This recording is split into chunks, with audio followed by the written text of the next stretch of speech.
Социјалдемократскиот сојуз преку пратеникот Миле Талевски денес побараа министерот за внатрешни работи Панче Тошковски да си поднесе оставка по трагедијата во Кочани според нив селективната истрага.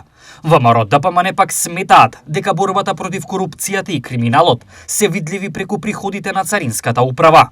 Министерот за внатрешни работи Панче Тошковски, човекот кој е на чело на системот што требало да спречи ваква катастрофа, не само што не понесе оставка, туку бега од одговорност, како да воопшто не бил тој неговите началници одговорни на денот на пожарот. Ако се следи истрагата, се добива впечаток дека настанот се случил во некое друго време со некоја друга власт. Поминаа точно 30 дена од трагедијата во Кочани, а Тошковски се уште не најде ниту еден виновен во актуелните началници и службеници на Министерството за внатрешни работи, кои биле директно одговорни за безбедноста на граѓаните. Наместо денес да се жали на Фејсбук како опозицијата го напаѓала, треба да си понесе оставка како минимум чин на лична одговорност.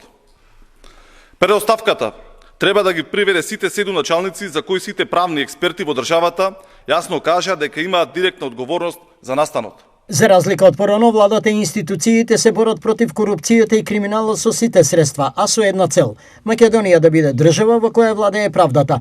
Еден од низата примери во борбата против корупцијата и криминалот е царинската управа. Споредбено 2024 со 2023 година, приходите во 2024 се поголеми од 2023 за над 7,5 милиарди денари. Почетокот на оваа година, односно во првиот квартал, повторно е забележено зголемување на наплатата од безмалку 30 милиарди денари. Овие пари директно влегуваат во буџетот на државата. Соопштија од ВМРО ДПМН.